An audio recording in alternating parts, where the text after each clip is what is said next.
Fala pessoal, tudo bem com vocês? Professor James aqui, vamos corrigir agora a parte aí de conhecimentos gerais, nível superior, tá bom? Começando aí com a questão de número 21, né? Então, agora saímos da legislação municipal, entramos na parte de conhecimentos gerais, né? Então, cobrou a questão de número 21, cobrou a lei de improbidade administrativa. Uma questão relativamente densa, não foi uma questão fácil, média a difícil, mas também nada impossível da gente saber. Isso também foi trabalhado dentro de sala de aula. Vamos falar. Improbidade é o tema atual de servidor plenamente atualizado, a lei 14.230 de 2021, eu falei isso para vocês, ainda demonstrei, né, no nosso presencial, a evolução legislativa, as alterações que essa lei trouxe, né, como se fosse uma reforma da nossa lei de improbidade, enfim. O ano de 2024 foi marcado por modificações, jurisprudência, enfim. Então vamos lá, ocorre a ocorrência de dolo genérico, falso, pessoal, para que seja punido com improbidade, o dolo tem que ser específico, ainda falei, né, tem que ser aquele chamado especial fim de agir, dolo específico, não pode ser um dolo genérico, muito menos culpa. Então o item 1 está errado. Item 2, exigência de dano ao erário, determinados atos pode levar à extinção. Da mesma forma, isso aqui a gente falou, não há ato de improbidade culposo, bem tranquilo, salvo em julgado, a retroatividade da lei, perfeito, né? Aquilo que beneficia, né? Por exemplo, a forma culposa, né? Então, aquilo ali que beneficia o agente vai retroagir, né? Em especial a forma culposa, também está certo. Identificada a presença de um elemento doloso, mas não explicitada a modalidade do dolo, qual o tipo de dolo, se for específico ou genérico, deve-se reexaminar o caso. Eu preciso buscar o dolo específico, né? Expressamente sobre a presença do dolo específico, se não tiver, levará à improcedência da ação. Também isso tem que estar correto. Nós falamos disso, isso aqui foi uma das grandes alterações da lei 14.230.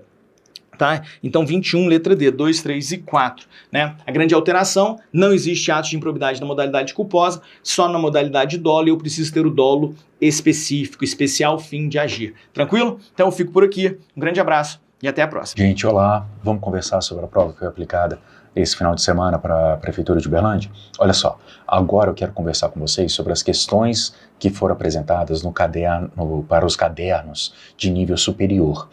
Eu vou usar, para poder expor essas questões, eu vou usar o caderno de engenheiro civil tipo 2 verde, tá bom? E aí nós vamos pegar essas questões que estão nesse caderno e vamos fazer os comentários. O que mais que eu quero que vocês entendam? Eu trabalhei com vocês alguns tópicos específicos, dividindo toda a matéria de direito administrativo com outros professores. Então eu não vou tratar de todas as questões de legislação e não vou tratá-las na ordem. Eu vou tratar daquelas que estudamos juntos dentro de sala, então vai acontecer de eu pular algumas questões que serão resolvidas e explicadas pelos outros professores, tá?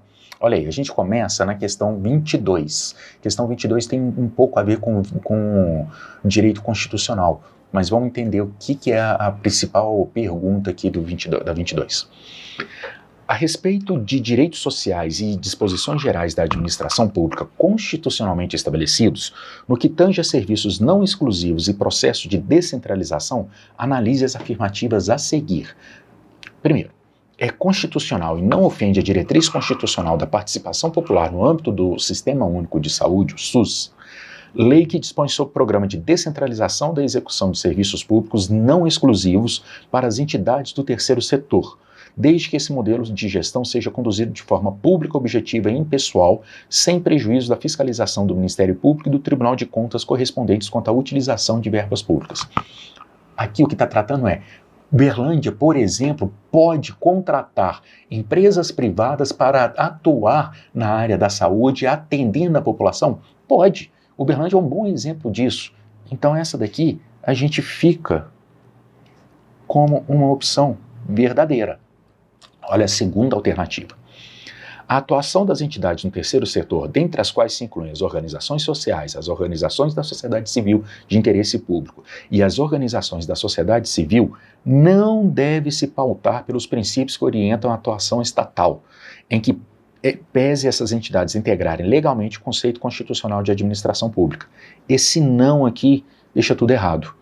essas entidades devem se pautar pelos mesmos princípios. Significa que essas entidades têm que garantir os mesmos direitos aos cidadãos, aos seus atendidos, aos moradores que procuram esses serviços. A segunda fica errada. Olha a terceira. Na ausência de um modelo de organização administrativo pré-definido pela Constituição Federal de 88, prevalece a autonomia de cada ente federativo, sendo constitucional a prestação de serviços públicos sociais por entidades do terceiro setor, pois há margem político-administrativa para a adoção desse modelo de gestão no caso de serviços que não necessitem ser prestados de forma exclusiva ou privativa pelo Estado. O que aqui está falando? Cada ente, município, Estado e União, pode organizar, pode ter o atendimento organizado por ele mesmo. E esses entes também estão autorizados a terceirizar, a contratar empresas privadas para atuar, para prestar esse tipo de serviço. De novo, eu cito o exemplo justamente do município de Uberlândia, que comprova que essa daqui fica certinha. Então a gente fica com a primeira e a terceira certa, a segunda errada. A resposta, então, nesse caderno, fica sendo a letra C, de casa. Próxima questão que eu vou trabalhar com vocês é a 23ª, do caderno de Engenheiro Civil, tipo 2, verde. João, cidadão natural e morador de um determinado município mineiro, buscou novamente, junto à prefeitura, tratamento cirúrgico necessário e urgente para uma patologia crônica. Cirurgia que ele buscava há demasiado tempo e sem sucesso, sob a alegação por parte da prefeitura de que o Sistema Único de Saúde é um sistema federal e que, portanto, somente a União poderia atendê-lo. Isso aqui está errado por parte do município. Somente a União poderia atendê-lo? Não é assim que funciona o SUS. Município, ao mesmo tempo que o Estado, ao mesmo tempo que a União. O município está na ponta, o município tem que garantir esse atendimento também. Aí segue. Diante da situação hipotética, conforme processos de descentralização administrativa, direitos e garantias fundamentais constitucionalmente estabelecidos, assinale a afirmativa incorreta. O que está falso dentre essas opções aqui embaixo? Vamos lá. O município, como gestor pleno, deve assegurar o atendimento inicial e a inclusão do paciente na rede regionalizada de atendimento à saúde. Gente, é só vocês pensarem no que vocês enxergam todo santo dia aqui no município de Uberlândia. Vocês não enxergam variadas vezes ao longo do dia vans, ônibus vindos de outros municípios, enviados pela Secretaria Municipal de Saúde de outros municípios, para serem atendidos na UFO. Então, quem faz o primeiro atendimento é o município lança esses atendidos, esses pacientes, no sistema de saúde para ele ser atendido quando necessário, até mesmo em outro lugar. Então, a primeira fica corretinha. Segunda, a demora injustificada ou erroneamente justificada significa a justificativa que foi apresentada é uma justificativa errada, falsa, não tem cabimento. Para a realização de procedimentos cirúrgicos previstos no SUS, caracteriza mora administrativa e enseja responsabilização do ente público. Tá certinho essa daqui. A demora sem justificativa ou com uma justificativa falsa gera a responsabilização daquele ente público. Ente público é município, Estado ou União. Terceira, a responsabilização pela prestação de serviços de saúde é solidária e sistêmica entre os entes federativos, União, Estados, Distrito Federal e municípios. Certinho, é solidária entre todos eles. Cada situação vai demandar 3 deles, porque o Distrito Federal não vai ter atuação em todo lugar, né? O que permite ao paciente demandar qualquer um deles. Demandar qualquer um deles significa que ele pode escolher processar só um deles e não os 3 ao mesmo tempo. O que é o mais garantido? O que acaba sendo o mais recomendado? Processa os 3 ao mesmo tempo que alguém vai ter que pagar. Mas ele pode escolher processar só um deles? Pode. Então tá certinho essa daqui. Sobrou a letra D como errada. Vamos ver o que está falsa nela. A hierarquização prevista na Constituição de 88 impõe aos estados a obrigação de gerir os sistemas de alta complexidade, sendo do ente estadual e não do ente municipal a responsabilidade pelo atendimento a pacientes com doenças crônicas. A gente não fala em hierarquização na Constituição. Na Constituição, os 3 têm o mesmo tratamento. E na prática, a gente não tem essa de que os estados que são responsáveis pelos sistemas de alta complexidade. Então, essa daqui ficou sendo falsa, ficou com uma resposta apontada pelo próprio gabarito. Próxima questão que eu trabalho com vocês é a 24ª da prova de nível superior para engenheiro civil do tipo 2 de cor verde. Vamos lá para a 24ª. Durante uma capacitação no município Gama sobre Lei de Acesso à Informação, a Lei 12.527, o servidor Hugo recebeu orientações dos atributos relacionados às informações públicas. Acerca do tema, considere as definições a seguir. Qualidade da informação coletada na fonte, com o máximo de detalhamento possível, sem modificações. Coletada na fonte, está entregando para vocês que é onde ela foi primeiro coletada. Então, coletada na fonte é a primariedade. Já dá a resposta toda da prova, mas vamos ver as outras. Segundo, qualidade da informação não modificada, inclusive quanto à origem, trânsito e destino. Não modificada significa que ela ainda está inteira, então é a integridade.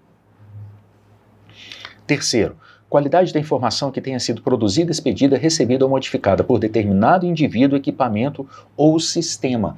Poder se identificar quem que produziu, onde que foi produzida essa informação. Poder ter a certeza de que essa informação veio daquela pessoa que estamos dizendo. Então é ter a certeza que aquilo ali é autêntico. É a autenticidade. Quarta, qualidade da informação que pode ser conhecida e utilizada por indivíduos, equipamentos ou sistemas autorizados. Pode ser conhecida significa que ela está disponível, que ela pode ser acessada por outras pessoas. Então é a disponibilidade. A resposta da 24ª é a letra B de bola. Última questão que eu vou trabalhar com vocês do caderno de administração pública é a 25ª. As outras questões os outros professores vão resolver com vocês, tá? Vamos lá para a 25ª.